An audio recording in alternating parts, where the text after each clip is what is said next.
Kumusta kayo mga padreng at welcome back na naman sa ating channel. May dinala rito Honda RS125. Ang issue ng motor ni boss, papalya-palya. Ang pinagawa niya rito sa shop, nagpalit daw ng block 2 years ago. Hanggang sa ngayon hindi pa rin natino yung andar, papalya-palya.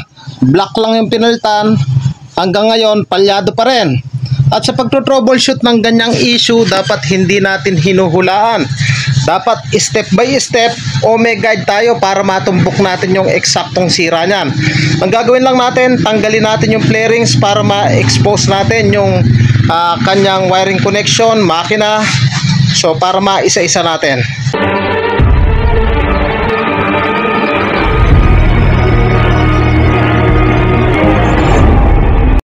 So pag ganyan ang issue, ang una kong ginagawa, testingin muna natin kung totoo nga bang palyado.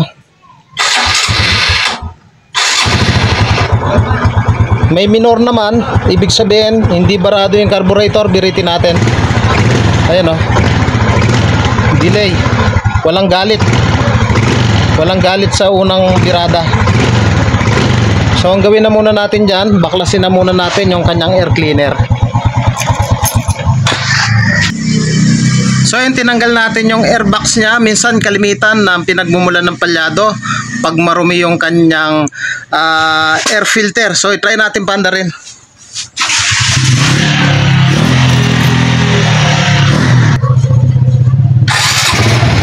O, try natin. O yan o, sumigla. O sumigla o. Sumigla yung andar. Kalimitan mga padreng, pag yung air box natin o yung air filter madumi yun, kalimitan lumalakas sa gas dahil nga puro gasolina, pigil sa hangin. So nagkokos din po yun ng palyado gawa ng nabubulunan siya sa gasolina. So silipin natin yung kanyang air box. So ito mga padreng, yung kanyang air filter galing sa Mio, dinikit na lang. So pinagpalitan, lininis lang. So dalawang klase yung ating air filter, isang wet type tsaka isang dry type. Yung gaya ng Barako, wet type yon. Nababasa sila ng langis. Ito dry type to. So pag sinabing wet type, bago mo isalpak, kailangan mo muna siyang paliguan ng langis. Ito, pag binili mo, salpak na lang. So lininis na ni boss to, tapos sinalpak. Ayan o, medyo basa siya. So nawala yung palyado, nandito yung pinagbumulan. Pero pagpapatuloy pa rin natin, tanggalin natin yung kanyang carburetor para maitono natin ng maganda. So ito, tatanggalin na natin to. Mas mainam na i-open na lang muna natin pansamantala kesa dito sa palyado. So hindi naman kalimitan linilinis to, replace according to maintenance schedule. Every 18,000 to 24,000 kilometers yung palit nito. So hindi mo na kailangan pang linisin. So tatanggalin natin to, tapos maglinis tayo ng kanyang carburetor. At dito sa kanyang carburetor may dalawang 10mm. Pag tinatanggal ko rito, kalimitan kasi dito tumutulo. Dito na ako nagbabaklas sa dalawang screw dito. Tapos dalawang 10mm, tapos tanggalin natin dito. Dito sa kanyang carburetor mga padreng, kalimitan yung kanyang air screw. Dapat ito 1.5 yung kanyang naka-install na pihit dito. I-try na muna natin pihitin ng pakanan. Isagad na muna natin. Ayan. Tapos 1.5. Kalate, isa't kalate.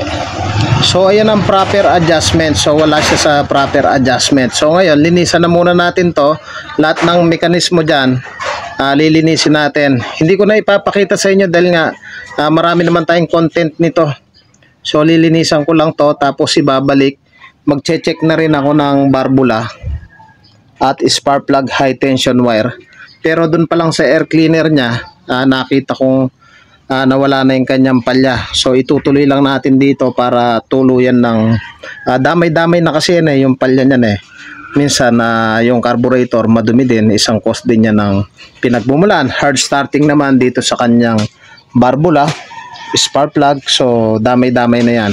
Pero dun sa air cleaner, yun ang pinaka main cause niya kung bakit siya palyado. So mamaya may i-content tayo dito. Yung adjustment daw nung clutch hindi matino. So parang lumalagotok, itatry nating subukan kung mapapatino natin yan. So linisin ko muna to. So yung mga padreng, ang issue ng motor ni Boss Palyado, so na-trace ko nga dun sa kanyang air cleaner, in-improvise na lang. So mas mainam na kahit replacement, hindi yung pinaglumaan. So yun, lininis ko na rin yung carburetor, yung kanyang barbula, tukod din yung clearance. In-adjust ko na rin yung clutch. So bali ang pinaka-issue lang nito yung Palyado dahil nga dun sa air cleaner. Mga padreng, kung nagustuhan mo yung ganitong tutorial at bago ka pa lang sa aking channel, huwag niyo pong kalimutan na paki-like, paki-subscribe at paki-hit na rin po yung notification bell para updated po kayo sa mga videos na kagaya nito. Thank you po sa inyo, God bless at mabuhay po kayo.